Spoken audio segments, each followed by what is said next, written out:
ഈശോ മിശിഹായ്ക്ക് സ്തുതിയായിരിക്കട്ടെ. ഓശാന തിരുനാളിൻ്റെ മംഗളങ്ങളും പ്രാർത്ഥനകളും.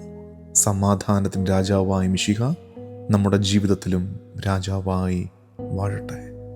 നമുക്കൊരുമിച്ച് കുരിശ് വരയ്ക്കാം. എൻ്റെ തമ്പുരാനെ, വിശുദ്ധ കുരിശിൻ്റെ അടയാളത്താലെ ഞങ്ങളുടെ ശത്രുക്കളിൽ നിന്ന് ഞങ്ങളെ രക്ഷിക്കാം. ഞങ്ങളുടെ തമ്പുരാനെ, പിതാവിൻ്റെയും പുത്രൻ്റെയും പരിശുദ്ധാത്മാവിൻ്റെയും നാമത്തിൽ ആമേൻ. ഓശാന ഓശാന ഓശാന കന്യാതനയാ ഓശാന ഓശാന ഓശാന ദാവീദാത്മജാ ഓശാന ഓശാന ഓശാന കന്യാതനയാ ഓശാന ഓശാന ഓശാന. കർത്താവിൻ തിരുനാമത്തിൽ വരുവോനീശൻ അതിധന്യൻ.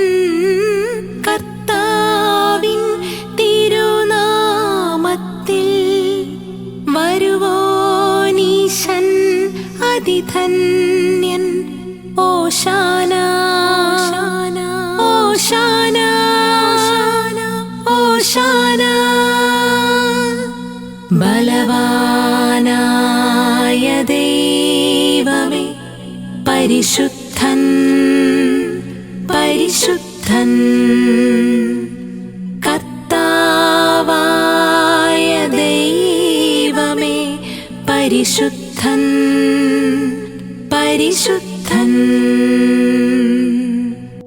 ലൂക്കാ സുവിശേഷം 19-ാം അധ്യായം 38-ാം വാക്യം. കർത്താവിൻ്റെ നാമത്തിൽ വരുന്ന രാജാവ് അനുഗ്രഹീതൻ. സ്വർഗത്തിൽ സമാധാനം, അത്യുന്നതങ്ങളിൽ മഹത്വമെന്ന് അവർ ആർത്ത് വിളിച്ചു. ഓശാന, ദാവീദിൻ സുതന് ഓശാന. കർത്താവിൻ തിരുനാമത്തിൽ വരുവാനീശൻ അതിധന്യൻ. പരിശുദ്ധൻ പരിശുദ്ധൻ പരിശുദ്ധൻ. ജനം ആർത്തു വിളിക്കുകയാണ്. ഇത് കേവലം ഒരു നിലവിളിയോ ഒരു ആർപ്പുവിളിയോ മാത്രമല്ല, ഇതൊരു വെളിപ്പാടാണ്. ഈശോയെ രാജാവായി നമ്മൾ ഏറ്റുപറയുകയാണ്. അത് ലോകം പ്രതീക്ഷിക്കുന്നത് പോലെയുള്ള ഒരു രാജാവല്ല. അവൻ വരുന്നത് സൈന്യനിരയായല്ല, മറിച്ച് ശാന്തനായി, എളിയവനായി. അവൻ വരുന്നത് രാജ്യങ്ങളെ കീഴടക്കാനല്ല, മറിച്ച് ഹൃദയങ്ങളെ സുഖത്തിനായി നേടിയെടുക്കാൻ. Piece in heaven and glory in the highest. സ്വർഗത്തിൽ സമാധാനം, അത്യുന്നതങ്ങളിൽ മഹത്വം. ഇതാണ് മുഴങ്ങിയ ഓശാന ഗീതം. ഈശോയുടെ പിറവിയിൽ സമാനമായ ഒന്ന് മാലാഖമാർ ആലപിച്ചു. അത്യുന്നതങ്ങളിൽ ദൈവത്തിന് മഹത്വം, ഭൂമിയിൽ സന്മനസ്സുള്ളവർക്ക് സമാധാനം. അവിടെ ഭൂമിയായിരുന്നെങ്കിൽ ഇവിടെ സ്വർഗം. മിശിഹായുടെ വരവ് തന്നെ ഭൂമിയെ സ്വർഗത്തോട് ഐക്യപ്പെടുത്താൻ. ഈ ഓശാന തിരുനാള് വിശുദ്ധ വാരത്തിലേക്ക്, ഹാശ ആഴ്ചയിലേക്കുള്ള പ്രവേശന കവാടമാണ്. രക്ഷയുടെ അനുഭവത്തിലേക്ക് നമ്മൾ മെല്ലെ പ്രവേശിക്കുകയാണ്. അന്ന് ജെറുസലേമിലെ ജനക്കൂട്ടത്തിന് പറ്റിയ അപകടം നമുക്ക് സംഭവിക്കാതിരിക്കാൻ നമുക്ക് ശ്രദ്ധയുള്ളവരാകാം. ഉച്ചസ്വരത്തിൽ ഉദ്ഘോഷിച്ചവർ കുറച്ചു കഴിയുമ്പോൾ നിശബ്ദരാകുന്നു. അവരുടെ സ്തുതികീർത്തനങ്ങൾക്ക് വേരുകളില്ലാതായിരുന്നു. അവരുടെ സ്തുതികീർത്തനങ്ങൾക്ക് വേരുകൾ ഉണ്ടായിരുന്നില്ല, ആഴം ഉണ്ടായിരുന്നില്ല. കുരിശു കാണുമ്പോൾ പകച്ചു പോകാതെ അപ്പോഴും കർത്താവിൻ്റെ സ്ലീവായോട് ചേർന്ന് നിൽക്കാൻ ഈ നാളുകളിൽ നമുക്ക് കഴിയട്ടെ. ആത്മശോധന ചെയ്യേണ്ട ചോദ്യം: എൻ്റെ സ്തുതികീർത്തനങ്ങൾ സീസണലാണോ? ഓരോ കാലത്ത് കേവലം എൻ്റെ ആവശ്യങ്ങൾക്ക് വേണ്ടി മാത്രം മുഴങ്ങുന്നതാണോ എൻ്റെ സ്തുതിയാലാപനങ്ങൾ? അതോ സ്റ്റെഡ്ഫാസ്റ്റ് ആണോ? മാറ്റമില്ലാതെ കർത്താവിനോട് എന്നും എക്കാലവും ചേർന്ന് നിൽക്കുന്ന ഒരു ഹൃദയമാണോ എൻ്റേത്? സെയിൻറ്റ് ബെർണാഡ് ഓഫ് ക്ലെയർവോക്സ് പറയുന്നത്: he comes not to judge but to save, not to condemn but to show mercy. അവൻ വന്നത് നമ്മളെ വിധിക്കാനല്ല, രക്ഷിക്കാനാണ്. നമ്മളെ കുറ്റപ്പെടുത്താനല്ല, മറിച്ച് കരുണ കാണിക്കാനാണ്.